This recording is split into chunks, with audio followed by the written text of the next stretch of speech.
Warm welcome all press team to BMH Thodupuzha, and I have the privilege to introduce Dr. James L. Howard, come from Canada. വളരെ സന്തോഷമുണ്ട് doctor James L ഹവേർഡിനെ നിങ്ങൾക്ക് introduce ചെയ്യാൻ. Doctor വന്നിരിക്കുന്നത് നമ്മളുടെ ഹോസ്പിറ്റലിൽ അതിനൂതനമായ ടെക്നോളജിയുള്ള ഒരു ഡെപ്യൂസിന്തസ് Johnson and Johnson എന്ന കമ്പനിയിലെ ഒരു വെല്ലിസ് എന്ന് പറഞ്ഞ നീ സർജറിക്ക് റീപ്ലേസ്മെൻറ്റ് സർജറി എന്ന് പറയും, മുട്ടുമാറ്റിവയ്ക്കൽ ശസ്ത്രക്രിയയ്ക്ക് വേണ്ട ഒരു റോബോട്ടിനെ ഇൻസ്റ്റാൾ ചെയ്തിട്ടുണ്ട്. അതിൽ വളരെയധികം എക്സ്പെർട്ടീസുള്ള വൈദഗ്ധ്യവും പ്രാവീണ്യം എന്നൊക്കെ പറയില്ലേ, അതുള്ള ഒരു ഡോക്ടറാണ്. കഴിഞ്ഞ കുറേ കൊല്ലങ്ങളായിട്ട് നീ സർജറീസ് ഈ റോബോട്ടിൽ ചെയ്യുന്ന, കാനഡയിൽ ചെയ്യുന്ന ആളായതുകൊണ്ട് കമ്പനിയും നമ്മളുമായിട്ട് ഡോക്ടറെ, ഇവിടുത്തെ ടീമിനെ പരിചയപ്പെടുത്തി ഡോക്ടറുടെ ഏറ്റവും നല്ല ബെസ്റ്റ് പ്രാക്ടീസസ് എന്തൊക്കെയാണെന്ന് ഡിസ്കസ് ചെയ്തിട്ട് അത് ഇവിടേക്ക് കൊണ്ടുവരാൻ ഉള്ള സാധ്യതകൾ നമ്മൾ നോക്കാൻ വേണ്ടിയിട്ടും ഡിസ്കസ് ചെയ്തിട്ട് അത് പഠിക്കാൻ വേണ്ടിയിട്ടും ഒക്കെയുള്ള ഒരു ശ്രമം, ഒരു ഇനീഷ്യേറ്റീവായിരുന്നു ഇന്ന് നമ്മൾ ചെയ്യുന്നത്. അപ്പോൾ അതിന് ഞാൻ ഡോക്ടർ ജെയിംസ് എൽ ഹവേർഡിനെ ഇൻട്രൊഡ്യൂസ് ചെയ്യുന്നു നിങ്ങൾ. Well, hello everybody, and it's a pleasure to be here today. It's a long trip from Canada, and I'm excited to be here to talk a little bit about robotic surgery and answer any questions that you all have with regards to using the robotics, particularly for joint replacements.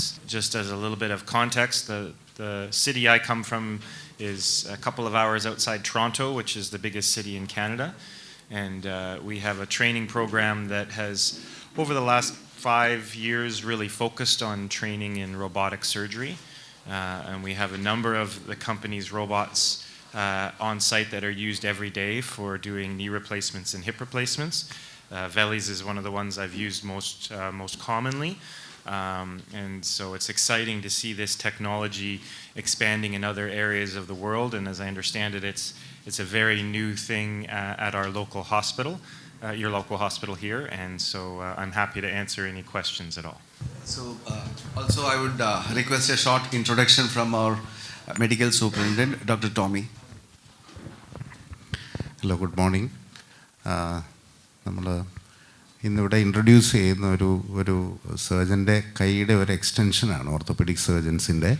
Basically Velys system, Johnson and ജോൺസൻ്റെ robotic സിസ്റ്റമാണ്.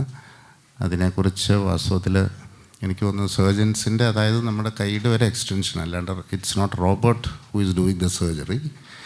പക്ഷേ നമ്മുടെ കൂടുതൽ കൃത്യതയോടെയും വ്യക്തതയോടും കൂടി കാര്യങ്ങൾ cut ചെയ്യാൻ, റീപ്ലേസ്മെൻറ്റിന് മുമ്പുള്ള cuts എടുക്കുക, ഇതൊക്കെയാണ് ഈ മെഷീനിൽ ചെയ്യുന്നത്. അത് ഏറ്റവും കൃത്യതയോടുകൂടി ചെയ്യുക എന്നുള്ളതാണ്. അതായത് നമ്മുടെ ഒരു ഹ്യൂമൻ ഹാൻഡ്സിന് ഉള്ളതിനേക്കാളും കൂടുതൽ പെർഫെക്ഷൻ നമ്മളെടുക്കുന്ന മെഷർമെൻറ്റ്സിലും കട്ട്സിലും ഒക്കെ ഉണ്ടാവും. അപ്പോൾ അതുകൊണ്ട് ഒരു overall outcome will be better. പക്ഷേ ഈ സിസ്റ്റം എക്സ്പെൻസീവാണ്.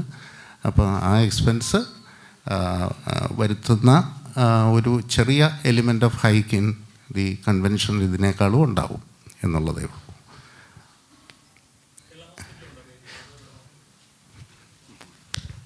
ഉണ്ട്. ബേബി മെമ്മോറിയലിന് ഇപ്പോൾ വലിയ ഹോസ്പിറ്റൽ എന്നുള്ള ശ്രേണിയിൽ കോഴിക്കോടാണ് ഏറ്റവും വലിയ ഹോസ്പിറ്റൽ, പിന്നെ കണ്ണൂരാണ്, പിന്നെ തൊടുപുഴയാണ്. അപ്പോൾ ഈ 3 ഹോസ്പിറ്റലിലും റോബോട്ടിക് ശസ്ത്രക്രിയ, റോബോട്ടിക് ഇൻസ്റ്റലേഷൻസും ഉണ്ട്. റീസെൻ്റ്ലി ഇപ്പോൾ അടുത്താണ് അത് വന്നത്. അപ്പം ഈ 3 ഹോസ്പിറ്റലിലും റോബോട്ടിക് നീ റീപ്ലേസ്മെൻറ്റ്സ്, മാറ്റിവയ്ക്കലും ഹിപ്പ് റീപ്ലേസ്മെൻറ്റ്സും നടന്നുകൊണ്ടിരിക്കുന്നു കഴിഞ്ഞ ഒരു 2 മാസം തൊട്ട്.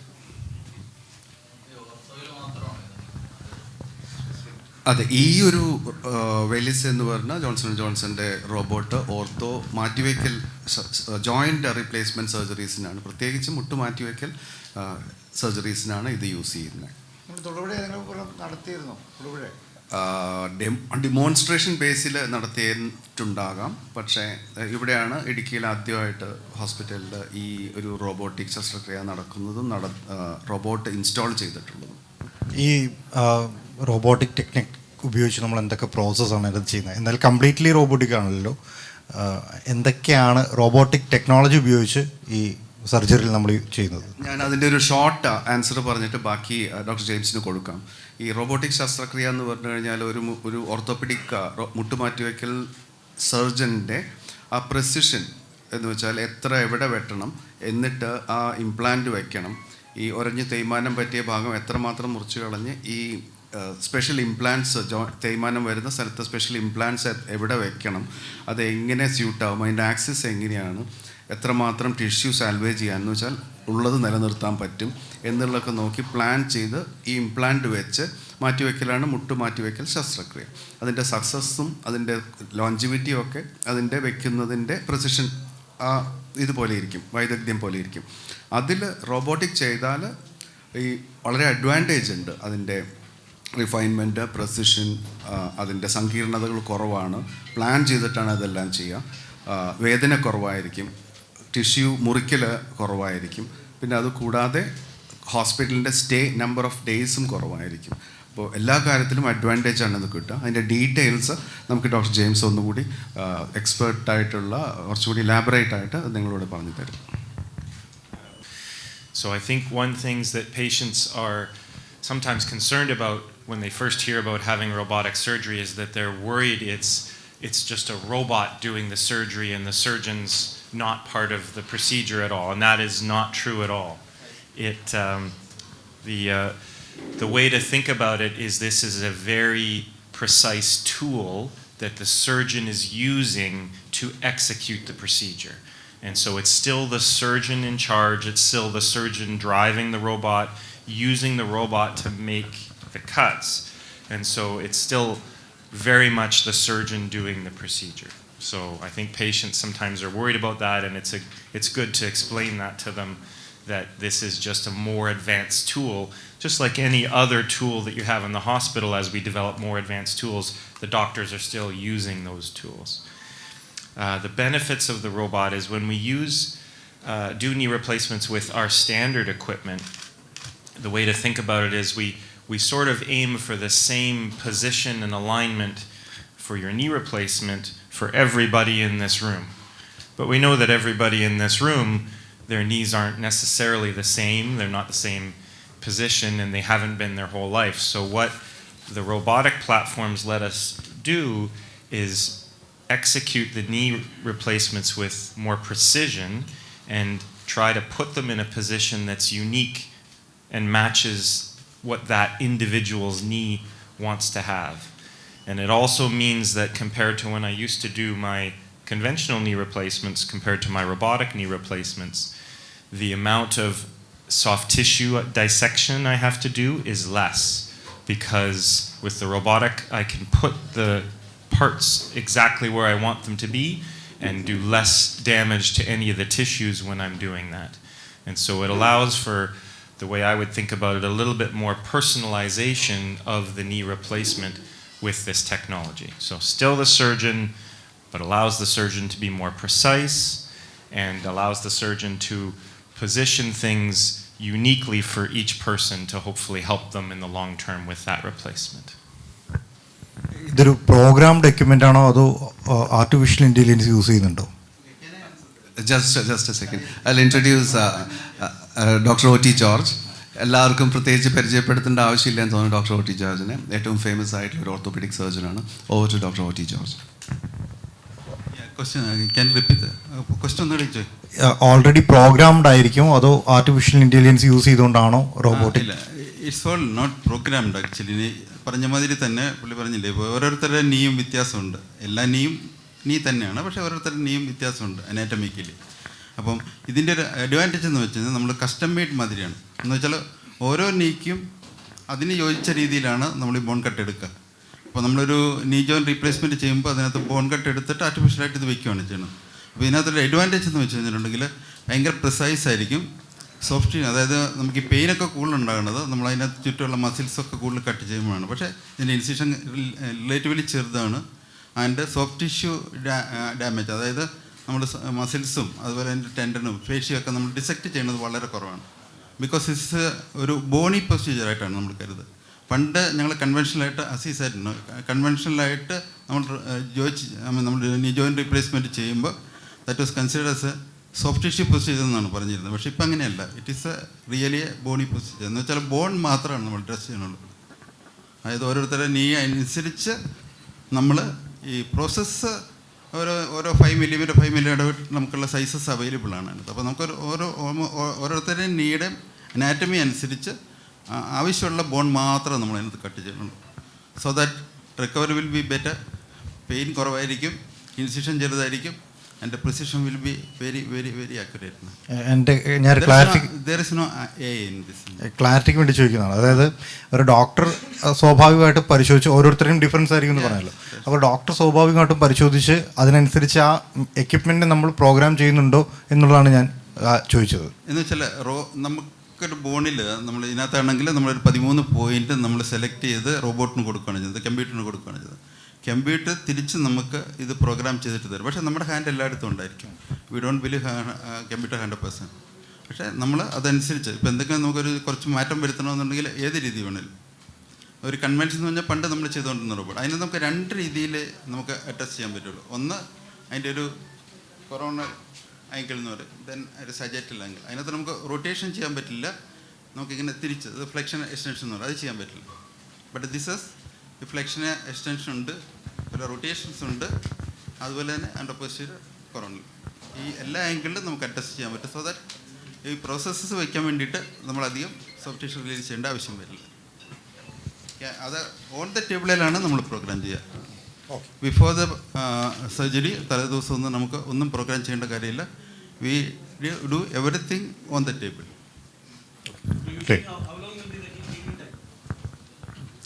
Healing time means any wound സാധാരണ ഒരു 8 to 10 days ഹീലിംഗ് ടൈം ആയിട്ട് എടുക്കും, അത്രേ ഉള്ളൂ അതിനകത്ത്. പക്ഷേ നമ്മൾ ചെയ്യുന്ന പേഷ്യൻറ്റിന് നമ്മൾ ആ ദിവസം നെക്സ്റ്റ് ഡേ വിൽ മേക്ക് അവരെ നമ്മൾ നടത്തും അതിനകത്ത്. കാരണം പെയിൻ കുറവാണ്, മസിൽസ് അധികം കട്ട് ചെയ്യാത്തതുകൊണ്ട് അവരുടെ ഒരു വീക്ക്നെസ്സോ അങ്ങനെയൊന്നും ഉണ്ടാകത്തില്ല. സോ ദാറ്റ് മറ്റുള്ള പേഷ്യൻസിനേക്കാളും ഒത്തിരി ഫാസ്റ്റായിട്ട് അവർ റിക്കവറിനാണ്.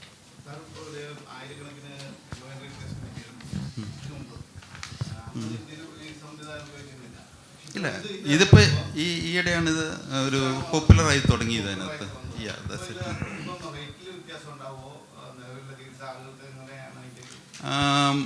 റേറ്റിൽ ഇപ്പോൾ സപ്പോസ് ഒരു ബൈലാറ്റൻ 2 സൈഡും നമ്മൾ ഒന്നിച്ച് ചെയ്യുവാണെങ്കിൽ ഒരു 3.5 ആണെങ്കിൽ ഇതിന് 2 കൂടി ചെയ്ത് വരുമ്പോഴത്തേന് 4 lakhs ആകും. 2 കൂടി കൂടിയിട്ട് 50,000 rupees വ്യത്യാസം വരുള്ളൂ. ദോ ഇതൊരു ഹ്യൂജ് ഇൻവെസ്റ്റ്മെൻറ്റ് ഉണ്ടെങ്കിലും വി ലുക്ക് അറ്റ് ഞങ്ങൾ നമ്പറിൽ നോക്കിയിട്ടാണ് എനിക്ക് ചെയ്യാറുണ്ട്. We don't charge so much. I think for is okay. Correct. For a bilateral, about 40 to 50,000 markup. For a unilateral, about 30 to 40,000. So we don't charge anything. It is probably the least charging center actually. ഏറ്റവും കുറവ് charging centre. If you go to Ernakulam the charge will be. ഈ കമ്പ്യൂട്ടറിലൊക്കെ ഇത് ചെയ്യാൻ വേണ്ടിയിട്ട് there will be one technician. But everything is doing by the doctor. Doctor also know the thing, but time save ചെയ്യാൻ വേണ്ടിയിട്ട് we keep one technician over there.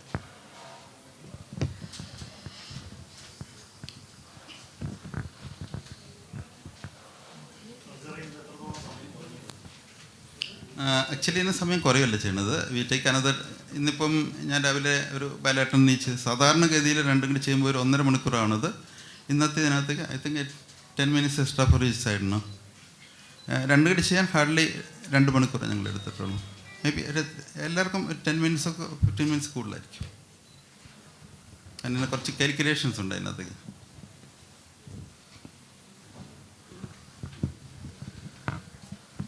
You want to add something in a... They asked for whether we will get an advantage on the duration of the surgery. So, But I said the duration is a little more. How many 2 minutes? So, since in my experience with doing, when you first start with the robotic surgery, just like anything else, when you're learning something new, it probably is a little bit slower in terms of time, maybe 10 minutes slower. Over time, now that I've done over 1,000 of them with the different systems, it's within 5 minutes of time of what I would have been with my conventional system if I'm doing the procedure. So it doesn't really change my overall time in the OR by any significant amount. What the difference is what I'm spending time doing. So when I did my conventional knee replacement, there was a lot more time doing some of the soft tissue work to make the knee what we would call balanced, meaning that everything is working the way that we want. When I do the robotic knee, I'm spending a lot more time thinking in the operating room and planning where to put the parts. Then when we execute it, it's right where I want it, and I don't have to do as much work with the tissues. So the overall time is not all that much different, maybe a few minutes longer, but what I'm doing with my time is a little bit different. പുള്ളി പറഞ്ഞത് ഇതാണ് അതിനകത്തേക്ക്, അതായത് നമ്മൾ initially ഇതിനൊരു learning cave ഉണ്ട്, അതായത് നമ്മളിത് പഠിച്ച് വരാൻ വേണ്ടിയിട്ട്. അപ്പോൾ ഇനീഷ്യലി ഒരു 100 കേസൊക്കെ ചെയ്യുമ്പോഴത്തേനും കുറച്ച് ടൈം കൂടുതലെടുക്കും. ബിക്കോസ് ഇതിനകത്ത് നമ്മൾ പ്രോഗ്രാം ചെയ്യുന്നത് നമ്മൾ ഡ്യൂറിങ് സർജറിയാണ് അടുത്തേക്ക്. അപ്പം ഒരു 100 കഴിഞ്ഞ് കഴിഞ്ഞാൽ അതും തമ്മിൽ മേ ബി ഫ്യൂ മിനിറ്റ്സ് അത്ര ഡിഫറൻസ് വരത്തുള്ളൂ. പിന്നെ വേറെ അഡ്വാൻറ്റേജ് ഉള്ള ഇതിൻ്റെ ഈ വെലീസിൻ്റെ ഇപ്പം നമ്മൾ ഉപയോഗിക്കുന്ന ഈ ഡെപ്യൂവിൻ്റെ റോബോട്ടെന്ന് പറയുന്നത് നമ്മുടെ പ്രോഗ്രാമിംഗ് എല്ലാം സർജറിയുടെ സമയത്ത് മാത്രമേ ഉള്ളൂ. ഇതിനു മുമ്പ് ഞാൻ ഉപയോഗിച്ചുകൊണ്ടിരുന്നതിന് അതിനകത്ത് CT എക്സ്ട്രാ ചെയ്യണം. തലേ ദിവസം ഒരു 1/4 മണിക്കൂർ CT വെച്ചിട്ടാണ് നമ്മളിതിനകത്ത് രജിസ്റ്റർ ചെയ്യണതും നമ്മളിതിനകത്ത് പ്ലാൻ ചെയ്യണതും. അപ്പം സർജറിയുടെ തലേദിവസം നമ്മൾ ഈ ഓരോ കേസിനും പ്ലാൻ ചെയ്യണം. 2 സൈഡും ചെയ്യണമെങ്കിൽ 2 സൈഡും പ്ലാൻ ചെയ്യണം. That takes extra time. And registration points എന്ന് പറയും ഇതിനകത്ത് ഈ കമ്പ്യൂട്ടറിന് ഫീഡ് ചെയ്യാൻ വേണ്ടിയിട്ട്. ഇതിനു മുമ്പ് ഞാൻ ചെയ്തുകൊണ്ടിരുന്നതിനകത്ത് 60 രജിസ്ട്രേഷൻ പോയിൻറ്റ്സ് ഉണ്ടെങ്കിൽ ഇത് is reduce to 12 or 30. Time അതില്ല. അപ്പം it is more precise I think. As I said, at our institution, we have a number of the robots, so 4 of the major vendors in our institution. So I've used them all, and if I was to compare the different robots compared to the Velis, which I'm using most of the time right now, there are some differences. So some of the other robots require you to do extra tests ahead of time. So they need a CT scan of your knee that has to be loaded, done ahead of time, then loaded up into the computer and analyzed so that it's ready for you when you come to the operating room. So one of the advantages of the VELA system is that you don't have to do that at all. There's no additional tests required before you go to have your knee replacements. It's the exact same as if you were having your knee replacement with conventional instruments. And what we're doing is we're gaining all the information that the robot needs in the operating room while we're operating by selecting all the points that are required. And that allows us to efficiently give you the precision of having a robotic knee replacement without needing extra tests or anything like that. The other thing, when I compare this one to some of the other systems, this one works off of a saw, which is very similar to what we would both use in a saw for a conventional knee. So it's very efficient in how it does the bony cuts that are required to put the implants in.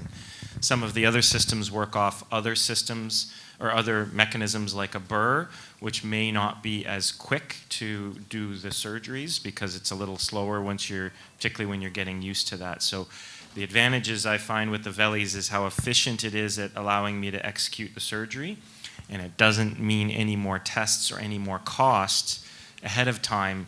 I can do it exactly the same and just have the precision in the unit in the room and collect everything right in the room on the day of surgery. ഒരു advantage കൂടി ഉള്ളത് സാധാരണ ഈ വലിയ സിസ്റ്റത്തിൽ മാത്രം നമ്മൾ so ഉപയോഗിക്കുന്നുള്ളൂ. ഈ ബോൺ കട്ട് ചെയ്യാൻ വേണ്ടി 2 രീതിയിൽ നമുക്ക് ഉപയോഗിക്കാം. So and bar. അതിനകത്തേക്ക് ബാർ ഉപയോഗിക്കുമ്പോഴത്തേനും ബോൺ കട്ട് അത്ര പ്രിസിഷൻ ചിലപ്പോൾ കിട്ടാറില്ല അതിനകത്ത്. അത് പിന്നെ നമ്മൾ വേണ്ടി റീകട്ടൊക്കെ ചെയ്യാൻ വരാറുണ്ട്. ഇതിനകത്ത് സോയ ആയതുകൊണ്ട് നമ്മൾ സാധാരണ കൺവെൻഷനി ഉപയോഗിക്കുന്ന മാതിരി തന്നെ സോയാണ് ഉപയോഗിക്കുക. It will be very precise. And second thing is ഞാനിപ്പം ഒരു 4 months വെലീസിനാണ് ഉപയോഗിക്കുക. അതിന് മുമ്പ് മറ്റ് പല സിസ്റ്റം ഉപയോഗിച്ചിട്ടുണ്ട് അതിനകത്തേക്ക്. അപ്പം ഈ 4 months ഇപ്പം ഞങ്ങൾ ഉപയോഗിച്ച് തുടങ്ങിയ പിന്നെ ഞങ്ങൾ മറ്റു system almost we discarded. And ഇപ്പം ഈ ഡെപ്പി പറ്റി പറയുകയാണെങ്കിൽ എനിക്കത് ആദ്യമേ അവരൊരു ഇതായിട്ട് ഡെമോൺസ്ട്രേഷനുള്ള ഇതായിട്ട് വെച്ച് തന്നു. അപ്പോൾ അത് കഴിഞ്ഞിട്ട് ഫസ്റ്റ് മെഷീൻ കേരളത്തിൽ മേടിക്കുന്നത് ഇവിടെ ബേബിയിലാണ്. അതിനകത്ത് മറ്റ് ഇപ്പോൾ റോബോട്ട് എല്ലാം കൂടി കൂട്ടിയിട്ട് കേരളത്തിൽ I think it is less than 5. And ഇവരിപ്പോൾ ഓൾറെഡി അവർക്ക് 3 sales ആയി പർച്ചേസ് ചെയ്തിട്ട്. And another 7 or 8 is on the pipeline. And ഈ കേരളത്തിൽ ഇപ്പോൾ ജിതിൻ എന്ന് പറഞ്ഞ എൻ്റെ മാനേജറെ പറ്റി പറയുകയാണെങ്കിൽ ഇന്ത്യയിൽ ആദ്യമായിട്ടാണ് ഒരു സ്റ്റേറ്റിൽ ഒരു പർട്ടിക്കുലർ മാനേജർ 2 മെഷീനിൽ കൂടുതൽ വിൽക്കുന്നത്. ഈ already sold 3 and another 7 is on the pipeline. I think big jump I think as far as DP is concerned. ഇപ്പോൾ ഡിസ്കസ് ചെയ്തത് വേറെ 2-3 കമ്പനികളുടെയും റോബോട്ട്സ് ഉണ്ട്. ആ റോബോട്ട്സും ഈ ജോൺസൺ ആൻഡ് ജോൺസന്റെ വെല്ലിസും ആയിട്ടുള്ള കമ്പാരിസണും ഈ വെല്ലിസ് ഇൻസ്റ്റലേഷൻ സിസ്റ്റം റോബോട്ടിക് സിസ്റ്റത്തിൻ്റെ അഡ്വാൻറ്റേജുമാണ് ഈ ഡോക്ടർ ജെയിംസും ഡോക്ടർ OT ജോർജും ഡിസ്കസ് ചെയ്തത്. ഫാർ ബെറ്റർ ആണ്. ഇൻവെസ്റ്റിഗേഷൻസ് ലൈക്ക് CT സ്കാൻ ആവശ്യമില്ല. പ്രസിഷൻ ബെറ്റർ ആണ്. അത് യൂസ് ചെയ്യുമ്പോൾ അഡ്വാൻറ്റേജ് യൂസ് ചെയ്യുന്നവർക്ക് അറിയുള്ളൂ. അതാണ് അവർ പറഞ്ഞത്.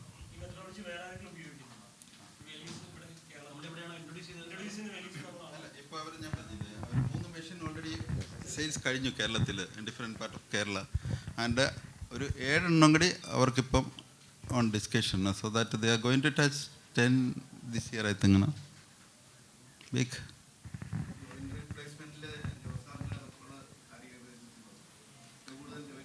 കേരളത്തിൽ ഏറ്റവും കൂടുതൽ ഞാൻ തന്നെ ആയിരിക്കും. ഇന്ത്യയിൽ വേറെ ആൾക്കാരൊക്കെ ഉണ്ട്. കേരളത്തിൽ സ്റ്റിൽ നമ്മൾ ഒരു വർഷം 1000 ജോയിൻറ്റ് ചേർന്നു. ഞാൻ വേറെ ഹോസ്പിറ്റലിൽ വർക്ക് ചെയ്യണം. എപ്പോഴേ എന്ന് വെച്ചാൽ ആൾക്കാരുടെ അവയർനെസ് കൂടിയിട്ടുണ്ട്. സർജറിയെ പറ്റിയുള്ള ഫിയർ മാറിയിട്ടുണ്ട്. ബിക്കോസ് നമ്മുടെ തൊട്ടടുത്തുള്ള ആൾക്കാർ പോയി ചെയ്തിട്ട് വന്നിട്ട് അവർ മര്യാദയ്ക്ക് നടക്കണം കാണുമ്പോഴത്തേനും ദാറ്റ്സ് ആൻ ഇൻസ്പിരേഷൻ. ഈ എൻ്റെ അടുത്ത് വന്ന പേഷ്യൻറ്റ് ഞാൻ എപ്പോഴെങ്കിലും പേപ്പറിൽ വന്നിട്ട് നിങ്ങളെല്ലാവരും എനിക്ക് ഇൻഡിവിജ്വലായിട്ട് അറിയാം. But I never did any press അങ്ങനെയുള്ള ഐ ഡിഡ്ന്റ് ഗോ. പക്ഷേ ഒന്നാമത് സമയമില്ലാത്തതാണ് കേട്ടോ. പക്ഷേ നിങ്ങളെല്ലാവരും തന്നെ എനിക്കറിയാമല്ലോ, ഞാൻ കണ്ടിട്ടുണ്ട്. പക്ഷേ ഇത് മുഴുവൻ നോട്ട് ത്രൂ എനി ആയിട്ടുണ്ടോ. It is a mouth publicity. തൊട്ടടുത്തുള്ള ആളുടെ റിസൾട്ട് കണ്ടിട്ടാണ്. I get patients even from Tamil Nadu, north east and almost all the part of Kerala. And we have get NRI patients also ആണ്. അവർ ഇപ്പം NRI patients means mainly Kerala settled in other countries. അവർ ഇങ്ങനത്തെ surgery വരുമ്പോൾ the use to come back to Kerala. Because ഒന്ന് അവർക്ക് advantage ഉണ്ട്, monetarily also, and we give good results. അതാണ് it's not money matter, it's റിസൾട്ട്സിൻ്റെ ആണ് അടുത്തത്.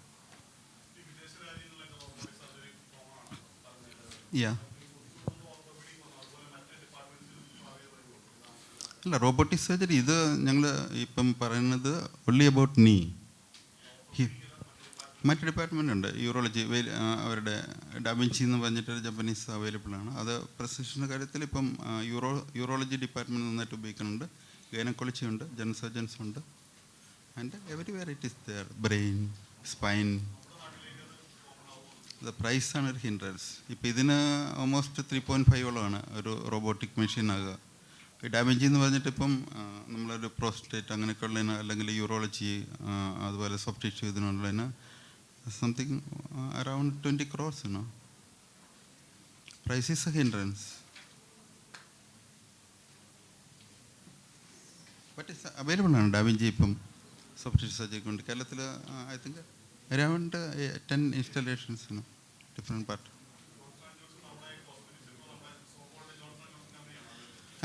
Parent companies Johnson and Johnson. This is അവരുടെ ഓർത്തോപെഡിക് വിഭാഗമാണ് അതിനകത്ത് ഡെപ്യൂ എന്ന് പറഞ്ഞത്. That is everything. ഒരു ഫ്രാക്ചറിൻ്റെ ഇതുണ്ട്, ജോയിൻസിൻ്റെ ഉണ്ട്, ആർത്തോസ്കോപ്പിൻ്റെ ഉണ്ട്, സ്പൈനുണ്ട്, everything.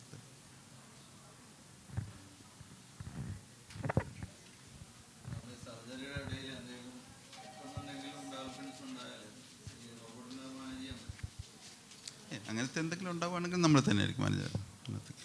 Robot cannot do. Robot is program for knee ജോയിന് മാത്രമാണ് അത്. Thank you. Thanks all dear media for your valuable presentation. ഇടുക്കിയിലെ ജനങ്ങൾക്ക് BMH സമർപ്പിക്കുകയാണ് ഒരു വലിയ റോബോട്ടിക് സർജറിയുടെ ഒരു മുട്ടുമാറ്റിവെക്കൽ ശസ്ത്രക്രിയയിലെ പുതിയ കാൽവയ്പ്. അപ്പോൾ നമ്മുടെ ഹോസ്പിറ്റലിൽ 9 ഓർത്തോപെഡിഷ്യൻസാണ് ഡോക്ടർ OT ജോർജ് സാറിനൊപ്പം പ്രവർത്തിക്കുന്നത്. അപ്പോൾ ഇനി അങ്ങോട്ട് ഏറ്റവും മികച്ച സർവീസ് ഞങ്ങളുടെ ഭാഗത്തുനിന്ന് ഓഫർ ചെയ്യുന്നു. ഒഫീഷ്യലി നമ്മൾ ജനങ്ങൾക്കായിട്ട് ഞങ്ങൾ സമർപ്പിക്കുകയാണ്.